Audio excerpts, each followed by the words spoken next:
Guys, आज के इस वीडियो के माध्यम से हम आपको बताएंगे बीए करने के फ़ायदे, बीए कोर्स करने के कौन कौन से फ़ायदे होते हैं। सभी बातों के बारे में जानकारी आज के इस वीडियो के माध्यम से आपको मिलेगी। स्टूडेंट, अगर आज से 10 साल पहले की हम बात करें तो आज से 10 साल पहले आपकी बैचलर ऑफ आर्ट का कोई बहुत ज़्यादा क्रेज़ नहीं होता था, लेकिन आज के समय में बीए का भी बहुत ही ज़्यादा क्रेज़ हो चुका है। वैसे जहाँ तक आप देखते हैं कि बीटेक करने वाले तमाम स्टूडेंट, बीएससी करने वाले तमाम स्टूडेंट सरकारी नौकरी के फॉर्म भरते हैं, वे वही सरकारी नौकरी के फॉर्म भरते हैं जो बीए वाले स्टूडेंट भरते हैं। तो यहाँ पे आपका बीए का जो क्रेज़ है वो काफ़ी ज़्यादा हो जाता है और आप बीए करके भी आप अपने करियर को बहुत ही ऊंचाई तक लेकर के जा सकते हैं। तो बैचलर ऑफ आर्ट के क्या क्या फ़ायदे होते हैं, आप बीए करके क्या क्या बन सकते हैं, अपने करियर को आप कहाँ तक लेकर के जा सकते हैं, सारी बातों के बारे में जानकारी आज के इस वीडियो के माध्यम से आपको दी जाएगी। तो सबसे पहली बात तो ये है कि अगर आप बीए करना चाहते हैं तो आप बीए करके, और अगर आपको बिजनेस फील्ड में आना है, अगर आपको कंपनी के सेक्टर में आना है तो ग्रेजुएशन करने के बाद, बीए करने के बाद आप एमबीए का कोर्स कर सकते हैं। अगर आपने एमबीए का कोर्स कर लिया तो आप मास्टर ऑफ बिजनेस एडमिनिस्ट्रेटिव का कोर्स कर लेते हैं और यहाँ पे आपका बिजनेस में मास्टर डिग्री हो जाती है। और इस तरीके से अगर आप किसी कंपनी में भी काम करते हैं एमबीए के तौर पे तो आपकी सैलरी 2 से 2.5 लाख रुपए महीना होती है। इसके अलावा अगर आप एमबीए करके और कोई अपना स्टार्टअप करना चाहते हैं तो आप एमबीए करके अपने स्टार्टअप को और भी बहुत आगे तक लेकर के जा सकते हैं। वही एमबीए जो कि बीटेक और एमटेक के स्टूडेंट करते हैं, वही एमबीए जो बीएससी के स्टूडेंट करते हैं, बिल्कुल इक्विवेलेंट डिग्री और इक्वल वैल्यू के साथ आप भी कर सकते हैं और आप भी बिजनेस के क्षेत्र में भी ग्रो हो सकते हैं और कंपनी के सेक्टर में भी ग्रो हो सकते हैं।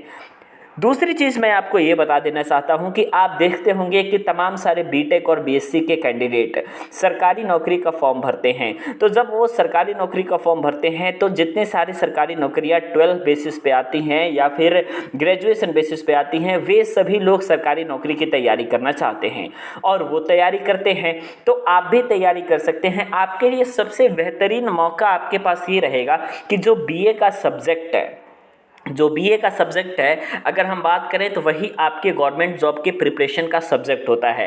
तो आप अपने बीए करने के साथ साथ ही तैयारी कर सकते हैं और बीए फाइनल होने तक आप एक अच्छी गवर्नमेंट जॉब ले सकते हैं। चाहे आप क्लास 12 बेसिस की गवर्नमेंट जॉब ले लीजिए या फिर आप ग्रेजुएशन बेसिस की गवर्नमेंट जॉब ले लीजिए, लेकिन अगर आप बीए कर रहे हैं तो आपका यह चांस बहुत ज़्यादा बनता है कि आप गवर्नमेंट फील्ड में बहुत ही हद तक सक्सेस हो सकते हैं। इसके अलावा अगर आपने बीए करने के साथ ही साथ, क्योंकि बीए बैचलर ऑफ आर्ट में कोई बहुत ज़्यादा जो है आपके पास सब्जेक्ट का प्रेशर नहीं रहता, तो जब आपके पास सब्जेक्ट का प्रेशर नहीं रहता तो उस समय आप कंप्यूटर कोर्स भी कर सकते हैं। कंप्यूटर कोर्स आपका 6 महीने का भी होता है, साल भर का भी होता है और 3 महीने का भी होता है। तो आप इनमें से कोई भी एक कंप्यूटर कोर्स को चूज़ कर सकते हैं और कंप्यूटर के फील्ड में अगर आप अपना करियर बनाना चाहते हैं, कंप्यूटर ऑपरेटर बनना चाहते हैं या फिर आप डाटा एंट्री वाले ऑपरेटर बनना चाहते हैं, तो आप कुछ भी बन सकते हैं। कोई दिक्कत की बात नहीं है, बस आपके पास कंप्यूटर का बेसिक नॉलेज होना चाहिए। आप बीए करने के साथ कोर्स करके आराम से उसमें ज्वाइन हो सकते हैं। वही अगर हम बात करें आपके सिविल सर्विसेज की, तो सिविल सर्विसेज में आप देखते होंगे कि आजकल बीटेक बीएससी किए हुए कैंडिडेट सिविल सर्विसेज में बहुत ही तेज़ी के साथ आ रहे हैं। तो वो चूँकि टेक्निकल सब्जेक्ट पढ़े रहते हैं, इसलिए जो बीए का सब्जेक्ट होता है, अगर आप चाहें तो सिविल सर्विसेज की अगर आप तैयारी करना चाहते हैं तो आपका जो ग्रेजुएशन का सब्जेक्ट होता है वही आप लोगों के आईएएस पीसीएस का भी सिलेबस होता है, वही आपके यूपीएससी का भी सिलेबस होता है। तो आप उन दोनों सिलेबस को बिल्कुल पैरेलल में लेकर के चल सकते हैं। इससे आपका बीए की भी प्रिपरेशन अच्छी हो जाएगी, यूपीएससी की भी प्रिपरेशन आपकी अच्छी हो जाएगी। तो आपका जो है सक्सेस होने का चांसेस यहाँ पे बिल्कुल बढ़ जाता है। इसके साथ ही साथ अगर आप बीए करने के बाद चाहे तो एमए कर सकते हैं। अगर आप एमए नहीं करना चाहते हैं तो आप बीएड कर सकते हैं और बीएड करके आप टीचर बन सकते हैं।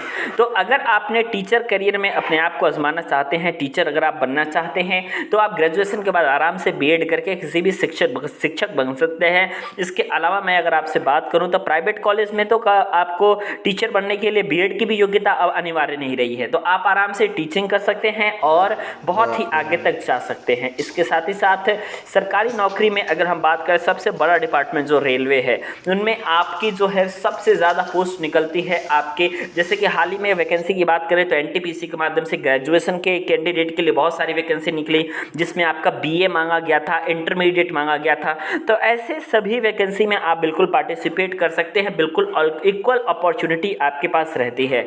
एसएससी के एमटीएस वगैरह की वैकेंसी में भी आपके पास इक्वल अपॉर्चुनिटी रहती है। उम्मीद है वीडियो पसंद आई होगी तो चैनल सब्सक्राइब कर दें।